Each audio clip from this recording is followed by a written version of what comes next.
हाँ जी दोस्तों, क्या हाल चाल। Welcome back. जो बच्चे पहली बार वीडियो के देख रहे हैं तो चैनल को सब्सक्राइब करें। आज मैं पॉलिटी के साथ स्टार्ट कर रहा हूँ, लेकिन पॉलिटी में मैं सोच रहा था हिस्टोरिकल बैकग्राउंड जो है, एक्चुअली जो एक्ट्स हैं वो एक्ट्स में आपके साथ डिस्कस कर लूँ। देखो अपने साथ कॉपी रखिएगा, कॉपी और पेन रखें। अभी नोट्स पर्टिकुलरली हमने केएस के लिए पर्टिकुलरली तैयार नहीं किए, वो नोट्स पीछे बैकएंड पे काम चल रहा है उसका। आज के लिए फिलहाल आप क्या करेंगे, कॉपी अपने साथ रखें, पेन रखें और इम्पॉर्टेंट जो पॉइंट्स होंगे, मैं इंपॉर्टेंट पॉइंट्स ही कराऊंगा, वही आपको नोट डाउन करना है। और अगर आपको नोट डाउन नहीं करते तो इस वीडियो को बार बार सुनना ना, तो आपको याद भी हो जाएगा। ठीक है, तो दोस्तों आज इंडियन पॉलिटी का, हाँ ठीक है दिख रहा है ना अच्छे से, यस, इंडियन पॉलिटी का हम फर्स्ट चैप्टर करेंगे, दैट इज हिस्टोरिकल बैकग्राउंड। ठीक है, और इस हिस्टोरिकल बैकग्राउंड में बेसिकली एक्ट्स हैं, हमने वो एक्ट्स पढ़ने। ठीक है, और ये जितने भी एक्ट्स थे, ठीक है, जो इंडियन टेरिटरी में फॉरेनर्स ने अप्लाई करे, यहाँ पे इनैक्ट करे, फ्रेम करे, वो थे आपके ब्रिटिशर्स। मैंने इसलिए इतना एक लाइन में खत्म किया क्योंकि ब्रिटिशर्स के अलावा भी बहुत सारे यूरोपियंस इंडिया में आ चुके थे। ठीक है, और इनके टाइम पे भी जब ये as a East India Company Britishers आए तो बहुत सारी यूरोपियन कंट्रीज की कंपनी इंडिया में आके उस वक्त ट्रेड कर रही थी। ठीक है, जैसे मैं आपको बताऊंगा, सबसे पहले जो यूरोपियंस थे वो थे पोर्चुगीज, है ना। उसके बाद आपके डेन्स आए, उसके बाद आपके ब्रिटिशर्स आए, डच आए, फ्रेंच आए। ठीक है, लेकिन सबसे बड़ी राइवलरी किसके बीच में थी? ब्रिटिशर्स और फ्रेंच के बीच में। फाइनली एंग्लो मैसूर वॉर में ब्रिटिशर्स की ईस्ट इंडिया कंपनी ने फ्रेंच की कंपनी को पूरी तरीके से तबाह कर दिया और पूरी तरीके से इनकी मोनोपोली होगी कहां पे? इंडिया की ट्रेड में एज वेल एज उसकी एडमिनिस्ट्रेशन में। अब जब ईस्ट इंडिया कंपनी पूरी तरीके से एस्टैब्लिश हुई तो ईस्ट इंडिया कंपनी ने देखा कि प्रॉब्लम क्या है कि बहुत सारे ब्रिटिशर्स जो हैं वो करप्ट प्रैक्टिसेस में इन्वॉल्व है, ब्रिटिश एम्प्लॉय। ठीक है, बहुत सारे लोग प्राइवेट ट्रेड कर रहे, apart from east India company बहुत सारे ब्रिटिशर्स लोग थे जो प्राइवेट ट्रेड कर रहे थे। एडमिनिस्ट्रेशन पूरी तरीके से डिस्टॉर्ट थी। तो ईस्ट इंडिया कंपनी के अफेयर्स को रेगुलेट करने के लिए कौन सा एक्ट पहला ब्रिटिशर्स ने लाया? उसका नाम था regulating act 1773। Regulating Act of 1773. This was the first act. What? To control the affairs, ठीक है, और to regulate the administration of East India Company. ये आपने लिखना है, ठीक है जी। East India Company to regulate the affairs of East India Company. Regulating Act 1773 लाया गया। ठीक है, इस रेगुलेटिंग एक्ट के इंपॉर्टेंट प्रोविजंस, रेगुलेटिंग एक्ट 1773 के इंपॉर्टेंट प्रोविजंस कौन से जो आपके एग्जाम पर्सपेक्टिव से बहुत इंपॉर्टेंट है? देखिए, रेगुलेटिंग एक्ट से पहले जो बंगाल के गवर्नर थे, ठीक है, जो बंगाल का हेड होता था ब्रिटिश, उसका नाम होता था गवर्नर। इस गवर्नर ऑफ बंगाल का टाइटल चेंज किया इस एक्ट ने और टाइटल का नाम क्या रख दिया? Governor general of Bengal. मेरी बात क्लियर होगी?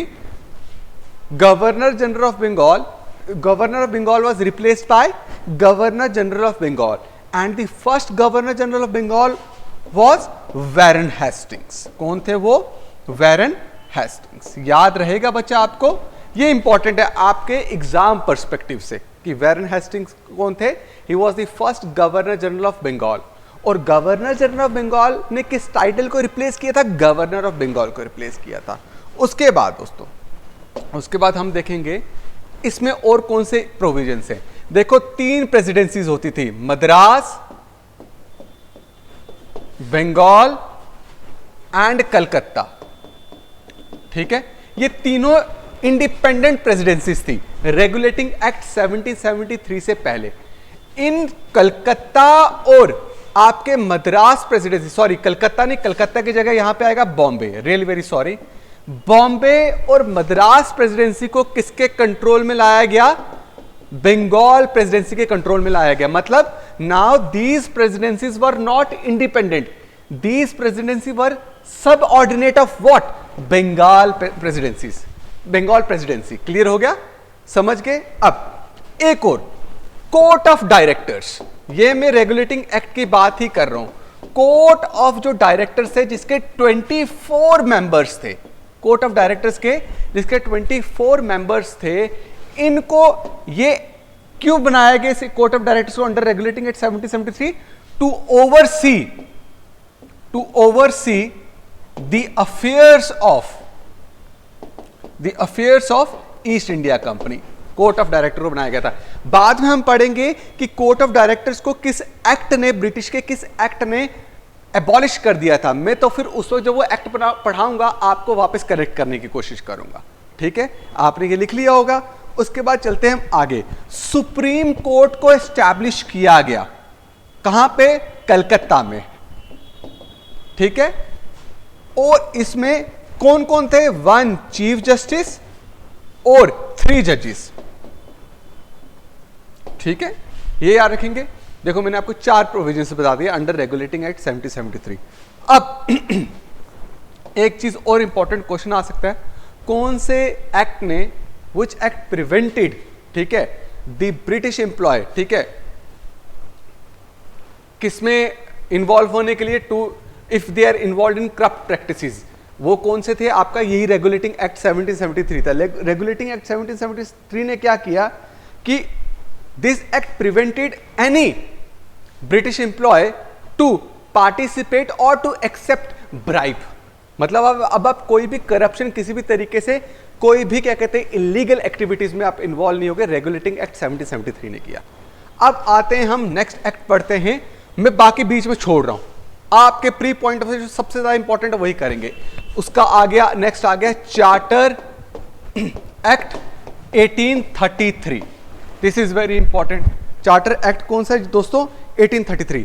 1833 से पहले एक और एक्ट कर लेते हैं, दैट इज इंपॉर्टेंट, 1830। ठीक है, ये पहले कर लेते हैं बच्चा। चार्टर एक्ट 1813 ने क्या किया? जो ईस्ट इंडिया कंपनी को जो ट्रेड मोनोपोली थी ना, जो इनकी ट्रेड मोनोपोली थी, उसको पूरी तरीके से एबॉलिश कर दिया। सिर्फ एक कॉमोडिटी थी जिसपे ये क्या कर सकते थे, इन पे अभी भी ट्रेड की मोनोपोली थी, वो थी tea. Except tea trade with China, all other trade monopoly और ट्रेड कॉमोडिटीज में इनकी मोनोपोली को, ईस्ट इंडिया कंपनी की मोनोपोली को खत्म कर दिया था। मेरी बात आपको क्लियर होगी? इसी ईस्ट इंडिया कंपनी में बोला गया कि एनुअल 1 लाख रुपीस क्या किए जाएंगे? इन्वेस्ट किए जाएंगे टू एजुकेट इंडियंस। इंडियंस की एजुकेशन के लिए 1 लाख रुपए, 1 लाख रुपए हर साल क्या करना पड़ेगा? देना पड़ेगा। मेरी बात आपको क्लियर है? कोई टेंशन नहीं यहां पे। चलते हम आगे। उसके बाद इसमें और क्या था? Yes, very important. देखो, क्रिश्चियन मिशनरीज को परमिट किया इन्होंने, they permitted Christian missionaries to come to India and to preach their religion. इन्होंने कौन सी एक्ट ने? Charter act of 1813। Again I am repeating 3 provisions.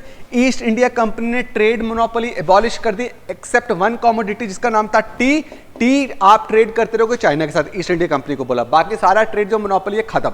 उसके बाद एनुअल 1 लाख रुपीज आपको हर एक इंडियन को प्रोवाइड किए जाएंगे, हर एक इंडियन को 1 लाख रुपीज प्रोवाइड किए जाएंगे टू एजुकेट इंडियंस। ठीक है, उसके बाद Christian missionaries were allowed to come to India and to preach their religion. मतलब अब क्या करना स्टार्ट कर दिया?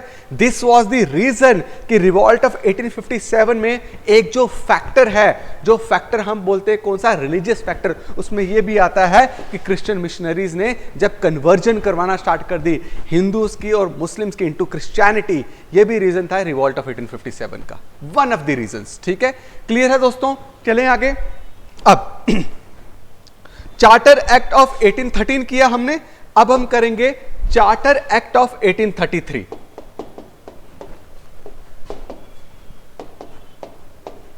देखो दोस्तों, अभी जब हमने पढ़ा था रेगुलेटिंग एक्ट 1773, इसने टाइटल को रिप्लेस किया था। गवर्नर ऑफ बंगाल को रिप्लेस कर दिया था, उसकी जगह क्या आया था, गवर्नर जनरल ऑफ बंगाल। लेकिन यहां पे क्या हुआ, गवर्नर जनरल ऑफ बंगाल को चेंज करा, गवर्नर जनरल ऑफ बंगाल को रिप्लेस किसने किया, governor general of India. Very important, governor general of India. और पहले गवर्नर जनरल इंडिया के कौन से थे, विलियम बेंटिक। ठीक है, विलियम बेंटिक। तो दोस्तों एक बात मुझे आप कमेंट बॉक्स में बताइएगा विलियम बेंटिक के रिलेटेड, कि विलियम बेंटिक ने किसी सोशल रिफॉर्मर के साथ मिलके कुछ किया था क्या? अगर किया था वो आप जरूर नीचे लिखिएगा, क्योंकि ये आपके एमसीक्यूज, ऐसे एमसीक्यूज अगर आप एक्सप्लोर करते रहेंगे ना तो बहुत फायदेमंद रहने वाला है आपके एग्जाम के पर्सपेक्टिव के लिए। ठीक है, एग्जाम के पर्सपेक्टिव से। चार्टर एक्ट ने क्या किया, governor general of Bengal was replaced by governor general of India. तो पहले कौन बने आपके, विलियम बेंटिक बने। ठीक है जी, क्लियर है, कोई टेंशन तो नहीं इसमें।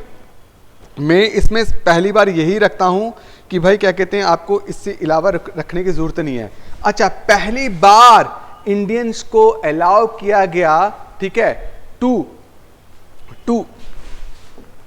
Give examination of Indian civil services. ठीक है, पहली बार इंडियंस को अलाउ किया गया कि वो उनकी अपॉइंटमेंट हो सकती है under Indian civil services. But exam देने के लिए उस वक्त उनको कहां जाना पड़ता था, लंदन जाना पड़ता था। ठीक है,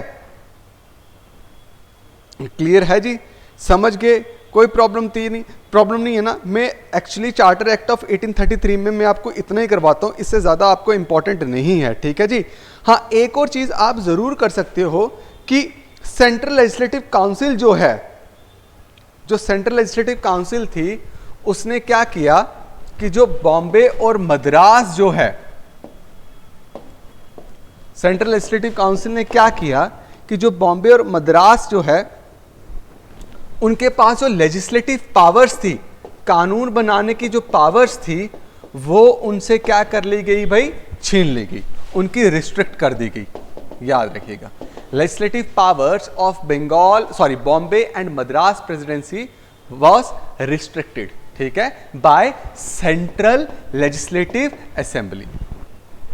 दोस्तों इतना ज्यादा खास नहीं है इन एक्ट्स में, ये जो दो पॉइंट्स मैंने आपको बताया, 3-4 पॉइंट्स यही ज्यादा इंपॉर्टेंट रहते हैं, इसके अलावा इसको इतना पूछते नहीं है। आगे मैं बताऊंगा आपको कि आगे बहुत क्या क्या इंपॉर्टेंट रहने वाला है।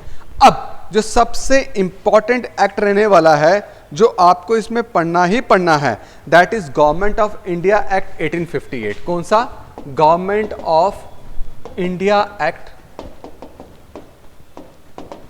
1858। बच्चा इसको एक्ट ऑफ गुड गवर्नेंस भी बोलते थे। क्या बोलते थे, एक्ट ऑफ गुड गवर्नेंस।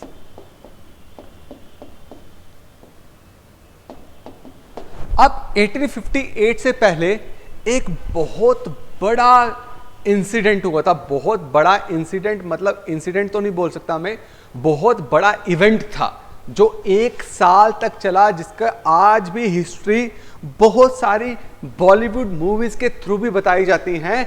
उसको बोला था हमने क्या, रिवॉल्ट ऑफ 1857, जिसमें बहुत प्रोमिनेंट लीडर्स थे, जैसे आपके मंगल पांडे हो गए, जैसे आपके रानी लक्ष्मीबाई हो गई, तांतिया टोपे हो गए, शाहमल हो गए, शाहमल, उसके बाद मौलवी अहमदुल्ला हो गए।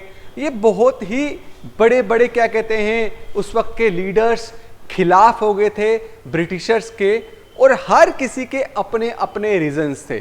कुछ पॉलिटिकल रीजंस थे, कुछ रिलीजियस रीजंस थे, कुछ इकोनॉमिक रीजंस थे, पेजेंट्स भी इन्वॉल्व थे इसमें बहुत सारे फार्मर्स इन्वॉल्व थे, जिन्होंने एग्रीकल्चर जो भी लॉज थे या जो भी एग्रीकल्चर रूल्स ब्रिटिशर से फ्रेम किए थे, उसकी वजह से जो उनकी हरासमेंट हो रही थी, ठीक है, वो सब कल्मिनेट हुआ, जो प्रॉब्लम से सब कल्मिनेट हुई, और वो किसकी फॉर्म में बाहर आई, रिवॉल्ट ऑफ 1857 के फॉर्म में। इससे ईस्ट इंडिया कंपनी उस वक्त पूरी तरीके से मैनेज कर रही थी अफेयर्स को, तो ईस्ट इंडिया कंपनी को और लंदन में बैठे हुए जो ब्रिटिश गवर्नमेंट थी उनको भी बहुत ज्यादा नुकसान हुआ।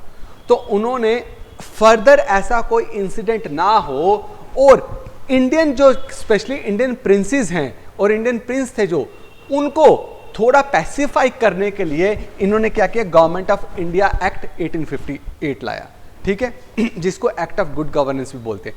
सबसे पहला प्रोविजन जो ईस्ट इंडिया कंपनी थी उसको एबॉलिश कर दिया गया। क्या कर दिया गया? एबॉलिश कर दिया गया। Very important point. उसके बाद जो पावर्स थी उसको ट्रांसफर कर दिया। पावर्स ट्रांसफर किसके पास चलेगी? डायरेक्ट क्राउन के पास। तो मतलब अब डायरेक्ट कौन रूल करेगा? क्राउन रूल करेगी, ठीक है। एक लॉ था doctrine of lapse, doctrine of lapse, इसको पूरी तरीके से खत्म कर दिया गया, ठीक है, इसको पूरी तरीके से खत्म कर दिया गया। अब एक और चीज, जो गवर्नर जनरल ऑफ इंडिया इस एक्ट से पहले चल रहा था ना, गवर्नर जनरल ऑफ इंडिया को किसने रिप्लेस किया? वॉइस रॉय ऑफ इंडिया ने। किसने रिप्लेस किया बच्चा? Viceroy of India. तो governor general of India was replaced by viceroy of India. And who was the first viceroy of India?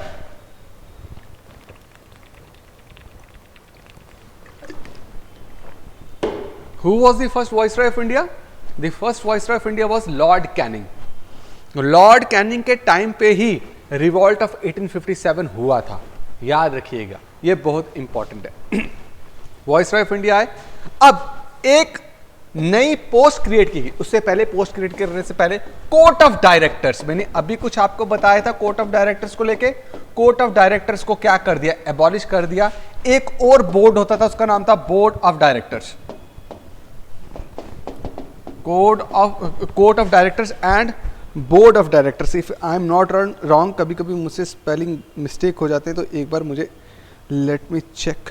Board of control, sorry, board of directors नहीं, और जो board of control था, इन दोनों को abolish कर दिया, खत्म कर दिया, ठीक है। और याद रखिएगा, एक नई पोस्ट क्रिएट की गई जिसका नाम था सेक्रेटरी ऑफ स्टेट, जो बेसिकली मेंबर होते थे किसके? ब्रिटिश पार्लियामेंट के। क्या होते थे? ब्रिटिश पार्लियामेंट के। ये जो सेक्रेटरी ऑफ स्टेट हैं, इनको 15 मेंबर्स जो हैं वो असिस्ट करते थे। 15 मेंबर्स जो हैं असिस्ट करते थे, और इनका काम क्या होता था? He was responsible to the British parliament for the administrative affairs of India. India में जो भी एडमिनिस्ट्रेटिव अफेयर्स हो रहे थे, उसकी रिस्पॉन्सिबिलिटी, उसका आंसर देना, who was answerable to the British parliament? He was answerable to the British parliament. मेरी बात आपको क्लियर होगी? सेक्रेटरी ऑफ स्टेट अभी बहुत ज्यादा आएगा। तो 4-5 जो क्या कहते हैं सबसे इंपॉर्टेंट पॉइंट हैं जो मैंने आपको इस एक्ट के अकॉर्डिंगली बता दिए, ठीक है जी। कोई टेंशन तो नहीं? पक्का? तो ईस्ट इंडिया कंपनी कैसे एबॉलिश हुई, आपको क्लियर हो गया ना? समझ गए ना? तो आज बेसिकली मैं इतना ही रखूंगा, ठीक है। कल मैं चाहूंगा कि थोड़ा पीडीएफ बन जाए, तो पीडीएफ के फॉर्म में आ जाए। अगर नहीं आई तो कल मैं थोड़ा लंबा लेक्चर करने की कोशिश करूंगा, ठीक है। हिस्टोरिकल बैकग्राउंड खत्म करके पॉलिटी का सीधा हम फंडामेंटल राइट्स में चलेंगे।